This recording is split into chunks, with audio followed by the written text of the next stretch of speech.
ओम शांति। आज बाबा मेरे लिए क्या कहा है। 21 जुलाई 2021 की साकार रूप से चले हुए बाबा की मधुर महावाक्य सुनते हैं। बाबा बोले, मीठे बच्चे, बाप आए हैं तुम बच्चों के अविनाशी ज्ञान रत्नों से झोली भरने। ये एक एक रत्न ये एक एक ज्ञान रत्न लाखों रुपया का है। प्रश्न, गुप्त दान का इतना अधिक महत्व क्यों है? उत्तर, क्योंकि बाप तुम्हें अभी गुप्त ज्ञान रत्नों का दान देते हैं, इसे दुनिया नहीं जानती। फिर तुम बच्चे इन ज्ञान रत्नों का दान करने से विश्व की राजाएं ले लेते हो। ये भी गुप्त है, ना कोई लड़ाई, ना कोई बारूद आदि, ना कोई खर्चा। गुप्त रीति से बाप ने तुम्हें राजाई दान में दी, इसीलिए गुप्त दान का बहुत महत्व है। डबल ओम शांति। एक शिव बाबा कहते हैं, एक ब्रह्मा दादा कहते हैं। दोनों का स्वधर्म है शांत, दोनों ही शांति धाम में रहने वाले हैं।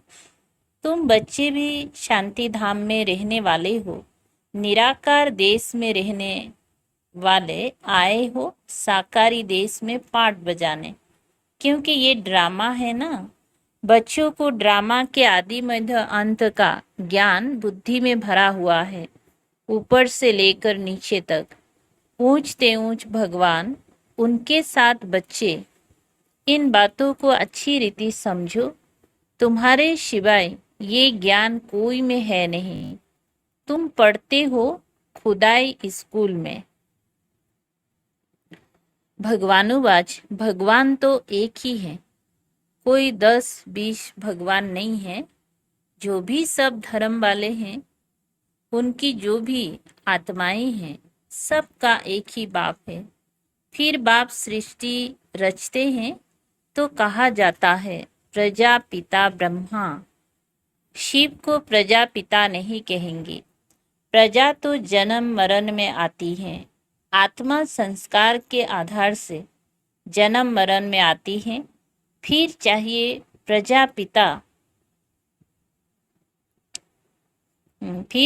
प्रजापिता ब्रह्मा। गाया हुआ है परम पिता परमात्मा प्रजापिता ब्रह्मा द्वारा रचना रचते हैं। उनको बुलाया ही जाता है, पतित पावन आओ। जब दुनिया पतित बनती है और उनका अंत होता है, तभी बाप आते हैं पतित से पावन बनाने। अब तुम जान गए हो, बाप आते भी एक बार है और कब आते ही नहीं। अभी तुमको सारी नॉलेज मिली है। तुम ड्रामा के एक्टर्स हो ना। ड्रामा के एक्टर्स को सबकी एक्ट का जरूर पता होना चाहिए कि क्या क्या पार्ट है। बे होता है छोटा हद का पार्ट, उनका तो सबको पता पड़ जाता है। तुम भी देख कर आते हो, चाहो तो लिख भी सकते हो, याद कर सकते हो। छोटा सा होता है। ये तो बहुत बड़ा बेहद का ड्रामा है, जिसको तुम सतयुग से लेकर कलयुग अंत तक जानते हो। अभी तुम बच्चे जानते हो, हमको बेहद के बाप से बेहद का बरसा मिलता है। फिर हद के बाप से हद का बरसा, हद की प्रॉपर्टी मिलती है। बाबा ने समझाया था, राजाएं जो बनते हैं वह अगले जन्म में दान पुण्य आदि करने से एक जन्म के लिए राजा बनते हैं। ऐसे नहीं कि वो दूसरे जन्म में भी बनेंगी। तुम जो सतयुग में राजाएं महाराजाएं थे, ऐसे मत समझो कि तुम्हारी राजाएं कोई गुम हो जाती हैं। फिर जब भक्ति मार्ग होता है, तब भी वो जास्ती दान पुण्य करते हैं, तो वो भी राजाएं में जाते हैं, परंतु वो फिर हो जाते हैं भिखारी राजाएं। तुम ही जो पूज्य थे, सो फिर पुजारी बने हो। वे होता है अलग काल का सुख। दुख तो सिर्फ अभी होता है। अभी तमो प्रधान में भी तुमको सुख है, कोई लड़ाई झगड़े की बात नहीं है। ये तो बाद में होता है, जब लाखों की अंदाज में हो जाते हैं तब लड़ाई आदि शुरू हो जाती है। तुम बच्चों को तो सतयुग त्रेता द्वापर में भी सुख है। जब तमो प्रधान शुरू होता है तब थोड़ा सुख होता है। अब तो है ही तमो प्रधान। बाप समझाते हैं, ये है ही तमो प्रधान दुनिया। तुम जानते हो ये बेहद का ड्रामा है, इनसे कोई भी छूट नहीं सकता है। मनुष्य जब दुख में तंग हो जाते हैं तब कहते हैं भगवान ने ऐसा खेल क्यों रचा है। अगर भगवान रचे ही नहीं तो दुनिया ही नहीं होती, कुछ नहीं होता। रचता और रचना तो है ना, उनकी डिटेल भी है। सतयुग से कलयुग अंत तक बाकी थोड़े रोज हैं। तुम भी प्रैक्टिकल में देखेंगी, पहले से ही तो नहीं दिखाएंगी। 5,000 बरस का बाकी थोड़ा चक्र है, अभी तो थोड़े ही दिखा देंगे। जब होगा तब उनको भी साक्षी हो देखेंगी। जो होना होता है वो कल्प पहले माफिक होना कल्प पहले माफिक होगा। ये तो देखते ही हो, तैयारियां हो रही हैं। विनाश तो होगा जरूर, सबकी तैयारी हो रही है। वो ड्रामा में पहले से ही नोंद है, विनाश जरूर होगा। अब तुम बच्चों को बाप समझाते हैं, तुम्हारी आत्मा जो तमु प्रधान बनी है उनको भी यहाँ सतु प्रधान बनाना है। ये तुम अभी समझते हो। बाप गुप्त आते हैं, गुप्त ही तुमको ज्ञान दे रहे हैं। दुनिया में कोई नहीं जानते। गुप्त रीति तुम विश्व का राज्य लेते हो, कोई भी आवाज नहीं, बिल्कुल ही गुप्त दान कहा जाता है ना। बाप आकर बच्चों को अविनाशी ज्ञान रत्नों का गुप्त दान देते हैं। बाप भी कितना गुप्त है, कोई नहीं जानते हैं। ये सब कहाँ जाते हैं? ब्रह्मा कुमार कुमारियाँ क्या करते हैं, कुछ समझते नहीं। तुम बच्चे जानते हो बाबा कितना गुप्त है। तुम बच्चों को गुप्त विश्व का मालिक बनाते हैं। ना कोई लड़ाई, ना कोई बारूद, ना कोई खर्चा। यहाँ तो एक छोटा गांव लेने में ही कितनी झगड़े मारा मारी चल पड़ती हैं। तो बाप आकर गुप्त दान देते हैं, अविनाशी ज्ञान रत्नों से तुम्हारी झोली भरते हैं। कहते हैं भर दो झोली शिव भोला भंडारी। तुम जानते हो शिव बाबा हमारे अविनाशी ज्ञान रत्नों से झोली भर रहे हैं। तो एक एक रत्न लाखों रुपया का है। तुम कितने रत्न देते हो, फिर तुम कितने दानी बनते हो, वो भी गुप्त है। देवताओं को कितने हथियार भुजाएं आदि दे दी है, वास्तव में है कुछ भी नहीं। सतयुग में देवताओं को इतनी भुजाएं आदि तो होती नहीं। कलयुग में कितने अनेक प्रकार के हथियार दे दिए हैं। विनाश के लिए बॉम्ब्स है, तो फिर तलवार बाण आदि क्या करेंगे? तुम कहते हो ज्ञान खड्ग ज्ञान तलवार, तो उन्होंने हथियार समझ लिए हैं, है कुछ भी नहीं।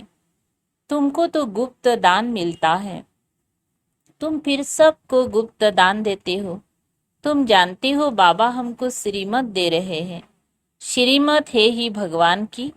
तुम जानते हो हम आते हैं नर से नारायण बनते हैं। तुम जानते हो हम आते हैं नर से नारायण बनने। उनको सर्वगुण संपन्न 16 कला संपूर्ण देवी गुणधारी कहा जाता है। देवी गुण सिर्फ उन देवी देवताओं में होते हैं, फिर कलाएं कम होती जाती हैं। जैसे संपूर्ण चंद्रमा की रोशनी अच्छी होती है, फिर कम होती जाती है। कम होते होते बाकी एकदम पतली लीक बच जाती है।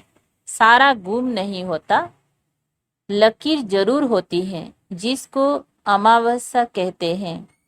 अब तुम्हारी है बेहद की बात, तुम 16 कला संपूर्ण बनते हो। हैं कृष्ण के मुख में माताएं चंद्रमा देखती हैं। ये है साक्षात्कार की बातें जिसकी समझानी बाप बैठ देते हैं। अब तुमको संपूर्ण बनना है। माया का संपूर्ण ग्रहण लगा हुआ है, बाकी जाकर लकीर बचती है। सीढ़ी उतरते आए, सबको सीढ़ी उतरनी है, तभी फिर सबको वापस जाना पड़े। तुम तो अभी थोड़े हो। आहिस्ते आहिस्ते वृद्धि होगी। पढ़ाई में बहुत नहीं पास होते हैं। तुम्हारे सेंटर्स भी धीरे धीरे वृद्धि को पाते रहते हैं। समय नज़दीक आता जाएगा, फिर समझेंगे इन्हों में क्या है। दिन प्रतिदिन वृद्धि को पाते रहते हैं। अभी कहते हमने समझा था, ये कहाँ तक चलेंगी, खत्म हो जाएंगी। शुरू में इस डर से बहुत भाग गए, पता नहीं क्या होगा, ना यहाँ के ना वहाँ के रहेंगी, इससे तो भागो। भाग गए, फिर उनमें से आते रहते हैं। बाप कितना सहज रीति से बैठ समझाते हैं। इन अबलाओं अहिल्याओं को कोई तकलीफ नहीं देते हैं। इन्हों का भी उद्धार तो होना है। कहते हैं बाबा हम तो कुछ पढ़ी लिखी नहीं है। बाप कहते हैं कुछ नहीं, पढ़ी हो तो बहुत अच्छा है ना? कुछ नहीं पढ़ी हो तो बहुत अच्छा है। शास्त्र आदि जो भी पढ़े हो वो सब भूल जाओ। मैं कुछ जास्ती पढ़ाता नहीं हूँ, सिर्फ कहता हूँ मुझको याद करो, तो फिर बादशाही तुम्हारी है। बस तुम्हारा बेड़ा पार हो जाएगा। बच्चा पैदा हुआ और कहेंगी बाबा, बस वर्षे का हकदार बन जाते हैं। यहाँ भी तुम हकदार बन जाते हो। बाप दादा को याद किया और राजधानी तुम्हारी। इसीलिए गाया हुआ है, सेकेंड में जीवन मुक्ति साहूकार लोगों का है पिछाड़ी का पाठ। पहले गरीबों की बारी है, तुम्हारे पास आपे ही आएंगे। दलितों का भी उद्धार ना, दलितों का भी उद्धार होना है। भिलनी का भी गायन है। कहते हैं राम ने भिलनी के बैर खाए। वास्तव में राम भी नहीं है, शिव बाबा भी नहीं है। हाँ, हो सकता है इस ब्रह्मा को खाना पड़े। भिलनी आदि आएंगी, समझो टोली आदि ले आए तो इनकार कैसे कर सकते हैं। भिलनी गड़िका ले आएंगी तो तुम भी खाएंगी। शिव बाबा कहते मैं तो नहीं खाऊंगा, मैं तो अभुक्ता हूँ। तुम्हारे पास आएंगी सभी, गवर्नमेंट भी मदद करेंगी कि इनको उठाओ। तुमको भी ऑटोमेटिकली प्रेरणा होगी, बाबा गरीब निवाज है तो हम भी गरीबों को समझाए। भिलनियों से भी निकलेंगी, इतना बड़ा झाड़ है, इनमें एक भी देवी देवता धर्म का नहीं रहा और सब धर्मों में कन्वर्ट हो गए हैं। अब बाप कहते जो भक्ति करने वाले हैं उनको समझाओ। तुम देख रहे हो सेपलिंग कैसे लगता है, ब्राह्मण कैसे बनते हैं। जो सूर्यवंशी चंद्रवंशी देवता बनते होंगे वही आते जाएंगे। एक बार भी सुना तो स्वर्ग में जरूर आएंगे। बाबा ने काशी कलवाट का भी मिसाल सुनाया। शिव पर जाकर बलि चढ़ते थे, उनको भी कुछ तो मिलना चाहिए। तुम भी बलि चढ़ते हो, पुरुषार्थ करते हो राजाई के लिए। भक्ति मार्ग में राजाए होता नहीं, वापिस कोई भी जा नहीं सकते। तो क्या होता है, उनके जो पाप किए हुए हैं उनकी सजा भोग चुक्त कर देते हैं। फिर नए सिर जन्म होता है, नए सिर पाप शुरू होता है। बाकी रहना तो सबको यहाँ ही है। नंबर 1 में तुम ही हो, तुम ही 84 जन्म भोगते हो। सबको सतो रजो तमो में आना होता है। बाबा कहते हैं इस समय सारी मनुष्य सृष्टि का झाड़ जर्जरीभूत हो गया है। मनुष्य तो बिल्कुल घोर अंधियारा में कुंभकर्ण की नींद में सोए हुए हैं। एक कुंभकर्ण नहीं, अनेक है। तुम कितना भी समझाते हो सुनते ही नहीं। जिनका पाठ है वो पुरुषार्थ करते हैं। और वही माता पिता के दिल पर चढ़ते हैं। तख्त नसीन भी वही बनेंगे। कितनी बच्चियां पूछती हैं, बाबा बच्चों को डांटना पड़ता है। बाबा कहते हैं, इसका इतना कुछ नहीं है। तुम पुकारती हो हम पतितों को पावन बनाओ। बाप भी कहते हैं काम महाशत्रु है। ऐसे नहीं कहा जाता है क्रोध शत्रु है। माताओं में इतना नहीं होता। पुरुष बहुत लड़ाई करते हैं। अब बाप ने तो माताओं को आगे किया है। वंदे मातरम। नहीं तो माताओं को कहते हैं तुम्हारा पति गुरु ईश्वर है, उनकी मत पर चलना है। हथियाला बांधा फिर फट से पतित बने। ये ईश्वर मिला उनको। अभी रामराज्य स्थापन होता है, बाकी सब मरते जाएंगे। बाबा ने समझाया है विनाश काले विपरीत बुद्धि, विनाश काले प्रीत बुद्धि तुम्हारी परम पिता परमात्मा से प्रीत बुद्धि है। तुम्हारी आत्मा जानती है शिव बाबा इनमें आते हैं। इन द्वारा हम सुन रहे हैं।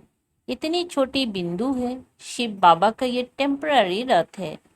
इनके द्वारा ये रुद्र ज्ञान यज्ञ रचा है जो बढ़ता ही जाएगा। बच्चों की बूंद बूंद से तालाब भरता रहता है।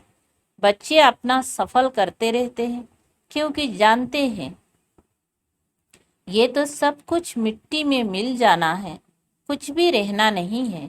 इतना तो सफल हो जाए। सुदामा का भी मिसाल है ना। बच्चियां बाबा के पास चावल मुट्ठी व 6-8 रुपया भेज देती है। वाह बच्ची, बाप तो गरीब निवाज है ना। ये सब ड्रामा में नूंद है, फिर भी होगा। बांध लिया है। बाबा कहते भाग्यशाली हो। शिव बाबा का हाथ तो मिलना है ना। शिव बाबा का हाथ तो मिला ना। एक दिन आएगा सब आर्य समाजी आदि भी आएंगी। जाएंगी कहाँ? मुक्ति, जीवन मुक्ति की हट्टी तो एक ही है। सजाए खाकर भी आएंगी। सजाए खाकर सबको मुक्ति में जाना है। यह है कयामत का समय। सब वापिस जाएंगे। ये है साजन की बारात। कैसे बारात जाएंगी वो भी साक्षात्कार होगा। तुम्हारे सिवाय और कोई देख ना सके। अच्छा मीठे मीठे सिकलधे बच्चों प्रति मात पिता बाप दादा का याद प्यार और गुड मॉर्निंग। रूहानी बाप की रूहानी बच्चों को नमस्ते। हम रूहानी बच्चों की रूहानी बाप दादा को याद प्यार गुड मॉर्निंग और नमस्ते नमस्ते। शुक्रिया बाबा, थैंक यू बाबा। धारणा के लिए सार है। बाप द्वारा ज्ञान का गुप्त दान मिला है। उसकी वैल्यू को समझ अपनी झोली ज्ञान रत्नों से भरपूर करनी है। सबको गुप्त दान देते जाना है। 2 नंबर, इस कयामत के समय जब के वापिस जाना है तो अपना सब कुछ सफल करना है। प्रीत बुद्धि बनना है। मुक्ति और जीवन मुक्ति का रास्ता सबको बताना है। वरदान है सत्यता की शक्ति द्वारा प्रकृति व विश्व को सत्तु प्रधान बनाने वाले मास्टर विधि विधाता भव। विस्तार है। जब आप बच्चे सत्यता की शक्ति को धारण कर मास्टर विधि विधाता बनते हो तो प्रकृति सतु प्रधान बन जाती है। युग सतयुग बन जाता है। सर्व आत्माएं सदगति की तकदीर बना लेती हैं। आपकी सत्यता पारस के समान है। जैसे पारस लोहे को पारस बना देता है, ऐसे सत्यता की शक्ति आत्मा को, प्रकृति को, समय को, सर्व सामग्री को, सर्व संबंधों को, संस्कारों को, आहार व्यवहार को सतु प्रधान बना देती है। स्लोगन, योगी आत्माएं वो है जिन्हें प्रकृति की हलचल भी आकर्षित ना करे। अच्छा, ओम शांति। शुक्रिया बाबा, थैंक यू बाबा।